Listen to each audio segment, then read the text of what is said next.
Hello అండి, నమస్తే, welcome back to food is life. ఈరోజు నా మిక్చర్ పొట్లం స్టోరీ చెప్పడానికైతే ఈ వీడియో చేశాను. సో నేనైతే చిన్నప్పుడు అయితే నా ఫేవరెట్ స్నాక్ ఐటమ్ అనమాట. మా స్కూల్ బయట ఒక తాత బండి పెట్టేసుకుని పొట్లం వచ్చి రూపాయికి ఇచ్చేవాడు. నేను ప్రతిరోజు రూపాయి తీసుకెళ్ళడము, తాత దగ్గర మిక్చర్ కొనుక్కోవడము, చక్కగా తినుకుంటూ ఇంటికి రావడము నాకు చాలా ఫేవరెట్. ఏంటో నాకు బాగా నచ్చేసేది. సో ఆ అలవాటు ఇప్పటికి కూడా నేను రోజు ప్రిపేర్ చేసుకుంటున్నాను. నేను ఇంట్లో ఎలా ప్రిపేర్ చేసుకుంటున్నాను మీకు కూడా షేర్ చేసుకుంటున్నాను.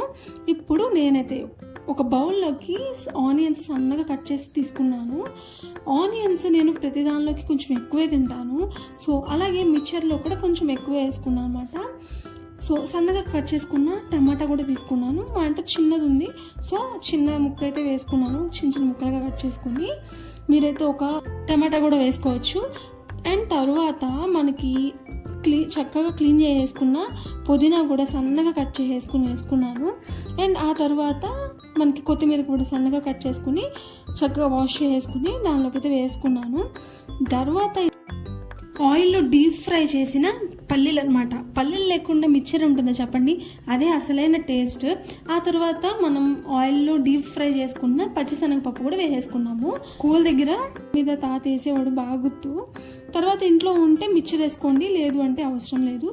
ఆ తర్వాత ఒక హాఫ్ స్పూన్ ఏమో కారము, టేస్ట్కి సరిపడా సాల్ట్, ఆ తర్వాత పావు టీ స్పూన్ వరకు గరం మసాలా, అండ్ అలాగే ఒక పావు టీ స్పూన్ నుంచి అర టీ స్పూన్ వరకు చాట్ మసాలా వేసేసుకుని తర్వాత నిమ్మకాయని ఒక చెక్క తీసుకుని పిండుకుంటున్నాను.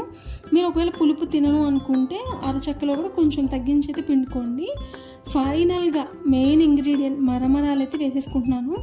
సో కొంతమంది మరమరాలు వేయించి అయితే తీసుకుంటారు. సో వేయించుకున్న తీసుకున్న టేస్ట్ అయితే ఏం తేడా ఉండదు. కాకపోతే వేయించుకుంటే కొంచెం త్వరగా మెత్తబడవని అంతే. మీకు ఒకవేళ వెంటనే తినేస్తారు అనుకుంటే మీరు వేయించుకోకపోయినా పర్లేదు, అప్పటికప్పుడు తినేస్తాం అనుకుంటే. సో మరమరాలు కూడా వేసేసుకున్నాం కదా. ఇక్కడ నేను చూపిస్తున్నట్లుగా ఇలా అయితే మనం ఇలా ఎగరేసుకుంటూ కలుపుకున్నాం అనుకోండి, మనకి అడుగునున్నది కూడా కొంచెం పైకి వచ్చి అంతా కూడా బాగా మిక్స్ అవుతుంది. ఇప్పుడు మనకైతే మిక్చర్ రెడీ అయిపోయినట్టే. కానీ కొంతమంది అయితే దీనిపైన సన్నగా కారపూస కూడా వేసుకుంటారు. సో ఉంటే వేసుకోండి, టేస్ట్ అయితే ఎటువంటి మార్పు ఉండదు, బాగుంటుంది ఇంకా. సో మనకైతే మిక్చర్ అయితే రెడీ అయిపోయింది. సో నా మిక్చర్ హిస్టరీ స్టోరీ ఇదనమాట. చాలా ఇష్టంగా తినేదాన్ని. మీలో కూడా చాలామందికి ఇది ఫేవరెట్ స్నాక్ అయి ఉండొచ్చు. నా స్టైల్లో నేను ఎలా ప్రిపేర్ చేశాను అనేది ఇప్పుడైతే చూపించాను మీకు. అండ్ అలాగే నా చిన్నప్పటి మరమరాల మిక్చర్, మురి మిక్చర్ స్టోరీ అయితే మీతో షేర్ చేసుకున్నాను. మనకి కరెక్ట్గా బయటవాడు అమ్మేటట్టు అపీరెన్స్ రావడానికి నేను ఇక్కడ పొట్లం కూడా చుడుతున్నాను అనమాట. సో దానికోసం అయితే నేను ఒక ప్లెయిన్ పేపర్ ఒకటి తీసుకున్నాను.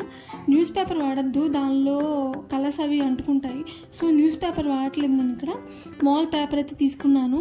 అచ్చం బయటవాడు ఎలా చుడతాడో అలానే చుట్టాను అనమాట. కొంచెం ప్రాక్టీస్ మీద అయితే అది వచ్చేస్తుంది ఎలా చుట్టాలి అనేది.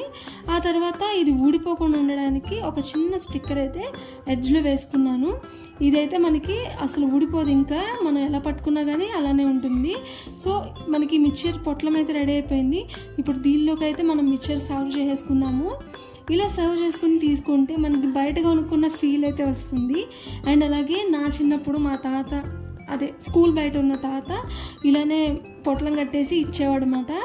పైన ఇలా ఉల్లిపాయలు అండ్ అలాగే కొత్తిమీరతో గార్నిష్ చేసుకుంటే మంచి టేస్టీ అయిన మురి మిక్చర్ రెడీ అయిపోయింది. మీరు కూడా కంపల్సరీ ట్రై చేయండి. నా ఛానల్కి సబ్స్క్రైబ్ చేయండి.